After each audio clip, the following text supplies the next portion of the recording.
अस्सलाम वालेकुम एवरीवन। उम्मीद और दुआ है कि आप सब खैरियत से होंगे, खुशबाश होंगे, मज़े में होंगे और अपनी अपनी रूटीन्स में भागे दौड़े चले जा रहे होंगे।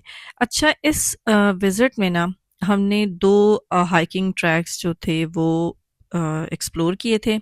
हाइकिंग जो है मैंने ज़िंदगी में पहली बार की है, मेरे बच्चों ने पहली बार की है, क्योंकि बच्चों की वजह से ही हमारी प्रेफरेंसेस हमेशा यही होती थी कि भाई कोई ऐसा एरिया ढूंढना है जहाँ पे राइड्स हों, फन हो और फिज़िकल एक्टिविटीज़ वाले जैसे सॉफ्ट प्ले एरियाज़ होते हैं या वीआर मतलब लाउंजेस जो होते हैं और इस तरह की चीज़ें हैं ना जो जिनमें एक्टिविटीज़ होती हैं ना, वो वाली हमेशा हमने जगह एक्सप्लोर की थी या उन जगहों पे हम खुशी खुशी इसलिए जाते थे कि बच्चों बच्चे वहाँ खुश होते थे। तो ये वाला जो एक्सपीरियंस था वो हमने मतलब मेरे जो हस्बैंड के कज़न थे ना, उसके कहने पे ये किया कि भई नहीं, ये इस दफ़ा आप करके देखें, क्योंकि ये जो एरिया है, ये जो इलाके हैं, ये मशहूर ही नेचुरल ब्यूटी के लिए हैं और इस एनवायरनमेंट की वजह से हैं और हाइकिंग ट्रैक्स हैं, तो आपको यकीनन बहुत मज़ा आएगा। तो मैं थोड़ी-सी इंटरनली स्केर्ड भी थी, क्योंकि मुझे बहुत अच्छे से अपने बच्चों का पता है ना कि वो ऐसी सादी-सादी जगहों पे ना, जो कि हमें तो फ्रेश कर देती हैं, लेकिन बच्चों को हमेशा ये उम्मीद होती है अच्छा चलें अब इसके बाद राइड्स पे चलें या इससे पहले राइड्स पे चलें। लेकिन अभी चूँकि हम लोग ना आ चुके थे, मार्केट का विज़िट हो चुका था, सबकी शॉपिंग्स हो चुकी थी, तो अमन-अमान था।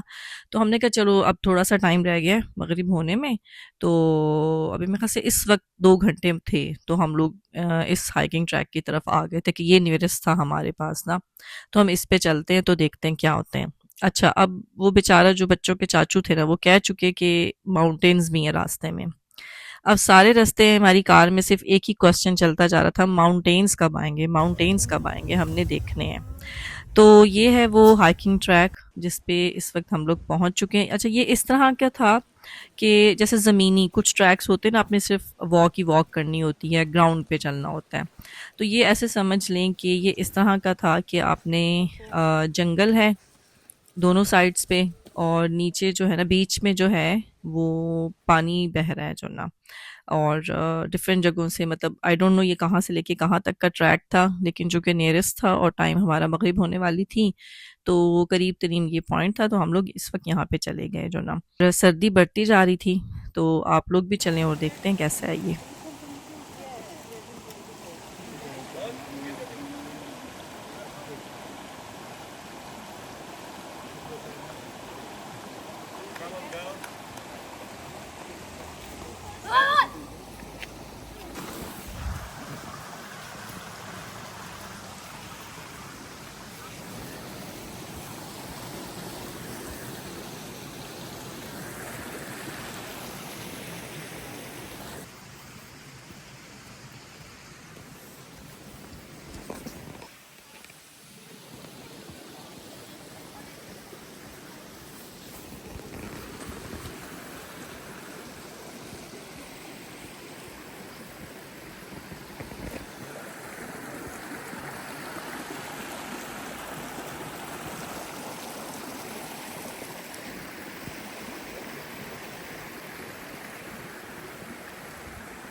अच्छा जी, यहाँ पे क्या हुआ मेरे साथ, मैं मुड़-मुड़ के पीछे क्यों देख रही हूँ कि अभी मार्केट, इससे पहले मार्केट में थे ना, तो ऑन साहब ने अपनी जैकेट घुमा दी वहाँ पे, और यहाँ पे ना जब मैंने ब्रिज क्रॉस किया ना तो एग्जैक्ट वही जैकेट हैंग थी। तो मैं सीरियसली ना, मैं सही वाला खौफज़दा होगी कि ये जैकेट सेम ऑन की है और मार्केट में गुम चुकी है, तो यहाँ पे कैसे हैंग हुई हुई है। मैंने जल्दी-जल्दी आयतुल कुर्सी पढ़ना शुरू की। मैंने कहा पता नहीं ऐसी जगहों पे होता है ना कभी-कभी अनएक्सपेक्टेड चीज़ें हो रही होती हैं, और हाइकिंग भी मैं फर्स्ट टाइम कर रही थी।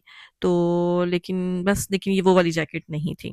तो आई विश कि मैं आपको हमेशा मैं ये ख्वाहिश करती हूँ कि ये जो आँख इस खूबसूरती को देख पाती है ना, काश मैं वो जो कैमरा है वो इंसाफ नहीं कर पाता उस तरह से, उस जगह को आपको दिखा नहीं सकता। मैंने कोशिश तो की है कि मैं क्वाइट होके आपको वो नेचर की साउंड्स सुना सकूँ, बहते पानी की और वो सारी चीज़ें।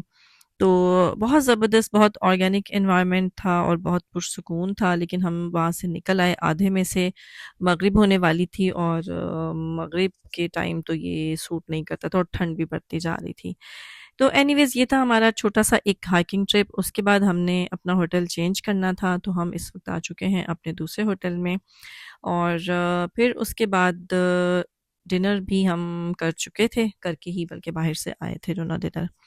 तो अब जो है ये ट्रिप था यहाँ पे हुआ हमारा एंड, और उम्मीद है कि ये आपको नन्हा मुन्ना सा हाइकिंग ट्रैक पसंद आया होगा, और मेरे बच्चों ने भी खूब इंजॉय किया। मुझे उम्मीद नहीं थी कि वो इस तरह से इंजॉय कर लेंगे, उन्हें हाइकिंग पसंद आएगी, लेकिन नेचर की एक अपनी ही खूबसूरती है, मेरे ख्याल से अपनी अट्रैक्शन है कि आप जब भी इस तरह के किसी इन्वायरमेंट में होते हैं वो हर एज को जो है ना अट्रैक्ट कर ही लेती है। तो हम इस वक्त जब चेकआउट कर रहे थे ना, तो हमारे होटल के साथ ही बिल्कुल यहाँ पे था, ये कोई स्टेडियम था जहाँ पे फुटबॉल मैच इस वक्त लेडीज़ का चल रहा था, तो ऑन को उसकी आवाज़ें आ गई थी।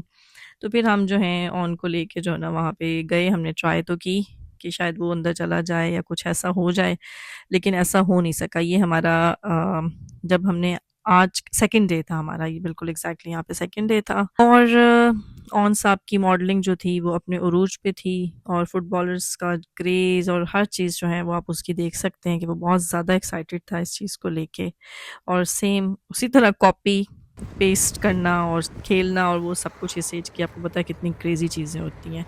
एनीवेज़ ये था हमारा छोटा सा मुन्ना सा एक हाइकिंग ट्रैक। वापस आएँगे नेक्स्ट व्लॉग में एक दूसरे हाइकिंग ट्रैक को लेके, जो कि हम सबकी लाइफ का सबसे वंडरफुल एक्सपीरियंस था कि हमने इस तरह की हाइकिंग की है, और वो भी हमने, ये बड़ी अलग सी बात थी। तो मिलते हैं नेक्स्ट व्लॉग में। उम्मीद है कि आपको ये व्लॉग अच्छा लगा होगा। लाइक, शेयर, सब्सक्राइब करना नहीं भूलना, और कमेंट्स में भी ये प्लीज़ काइंडली बताएं कि शेफील्ड में आपने क्या, आप कभी गए, और अगर गए तो आपने वहाँ पे क्या एंजॉय किया। टेक केयर, अल्लाह हाफिज़।